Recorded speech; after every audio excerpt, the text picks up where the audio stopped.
Happy Temu Tuesday, guys. In anticipation of Botcon coming this month in the next couple of weeks, we're going to make this a Transformers Temu Tuesday.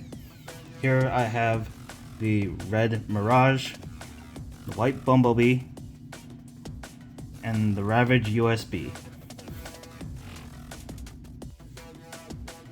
We're going to start things off with the red Mirage.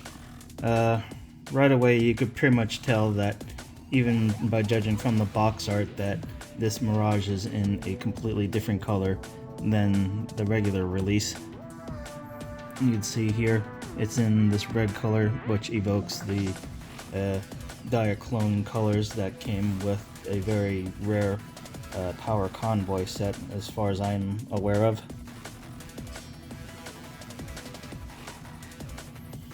Side-by-side comparison of the boxes shows that it is something of a faithful recreation of the original packaging, except for some subtle differences. Up here you'll notice on the Temu version there's an R up here above the S. On the regular release you have a TM above that. Over here on the top you can see there's a slight change of color, from a lighter color to a darker color, while on the one here that I got off of Temu, it's completely black. Turning the packaging around, you can see that box art here from both the original and on the Temu version is pretty similar. One major difference that I did notice is down here over in the robot points. Down here on the Temu version, it has a Decepticon symbol, while on the regular release version, it has an Autobot symbol.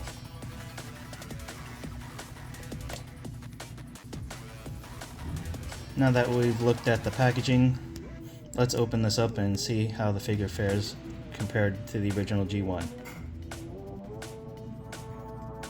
Out of the packaging, there are some subtle differences that you probably would notice right away, other than the obvious colors.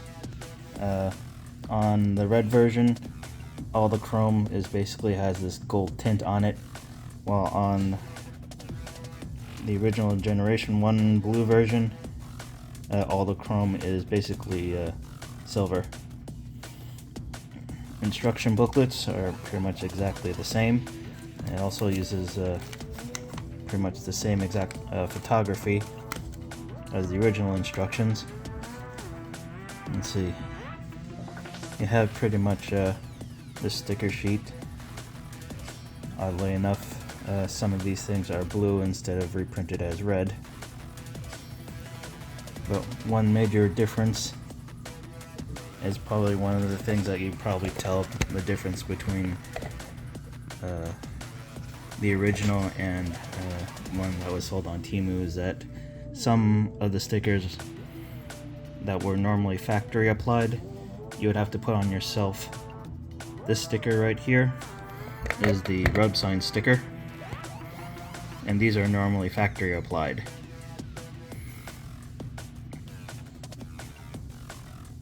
Also, you will notice that you have the red decoder bar here, which is used for the back of the packaging on the tech spec. Here, if you want to take a moment to read it. But basically, you know pretty much how these things go. Overlay it, and it shows the technical readouts and specifications on Mirage.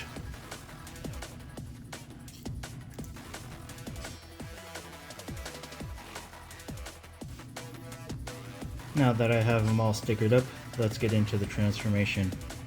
It's pretty simple, so I'm not going to speed up the process on this video. First, you pull the legs down.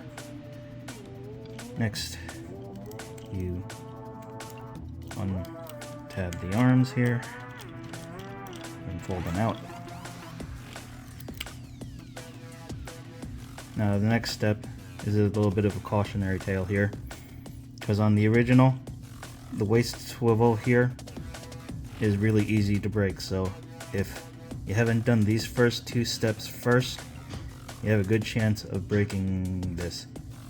Many original samples of Mirage have broken at this point, and many loose versions that you find are broken pretty much around here on this waist. But you pretty much rotate it here, take the top, flip down, push the tires back, raise up the arms, push down the feet flat, and then separate the legs.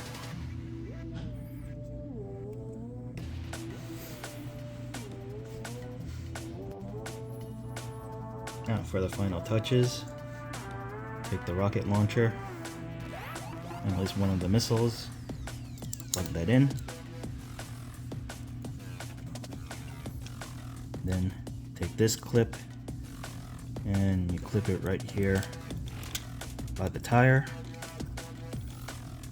then just place the rifle right here in the hand.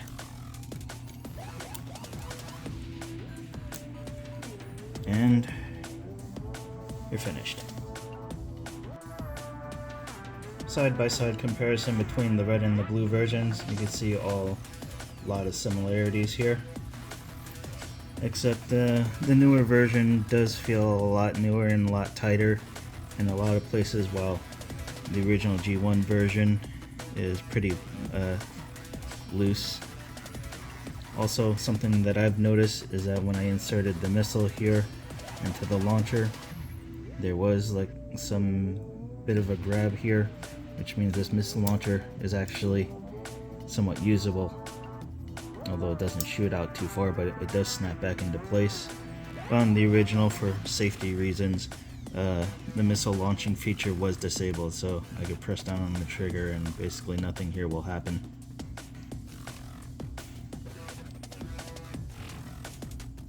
Now that I'm finished with the red Mirage, let's take a look at the second transformer that I got off Temu. Here is the white Bumblebee. Now, I don't have an original card for comparison, but this is basically how they would have been released back in the day, here on card back. Flip over, you have in the box art, although I think this is from the second series release of Transformers, which introduced the rub symbols to the line. Here you have the instructions, and once again the tech spec. Here's Bumblebee's tech spec if you want to take a look and read. And once again, you could take your red decoder and show all the technical specifications on Bumblebee.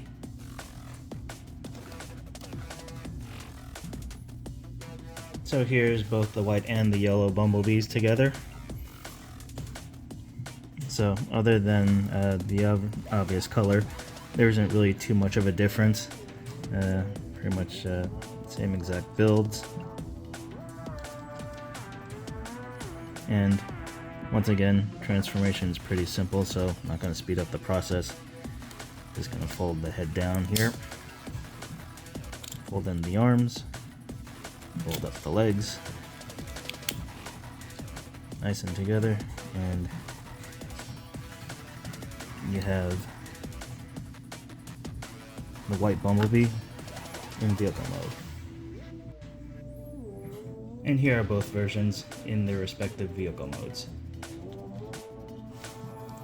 One thing to note is that Takara did release a white version of the Bumblebee mode, but it was of the reissue with the different molded head, and they also made the character into a Decepticon called Bugbite. Also, something of note is that for some reason I can't seem to get the rub symbol on this thing to work, so I'll probably switch it out for Decepticon symbol and turn this one into my version of Bug Bite, instead of having to spend whatever money that multi-pack is now. Now, last but not least is the Ravage USB drive. Now, yes, this is an actual USB drive. Pull this switch up for the port. You can push it right back down. Now, I haven't really used this as an actual USB drive, since pretty much that's not why I bought it for. I basically got it to be Ravage in my collection, since I'm not really satisfied with some of the other offerings that have been released at the moment. Transformation is also rather simple, so once again, I'm not going to speed up the process. Let's see, pretty much take the legs, spread out, hold down, take the front legs, hold them out, position these whichever way you wish.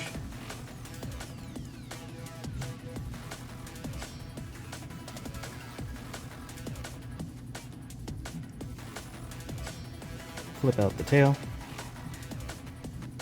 and flip over the head, and it's pretty much finished, although it leaves quite a bit of a gap here in the middle. What I would like to do is take the switch and just fill in the gap with the USB port, and there you have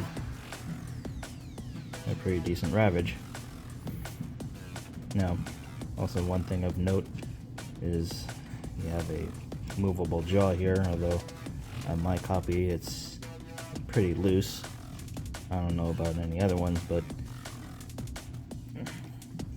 this pretty much serves its purpose as my default Ravage in the collection.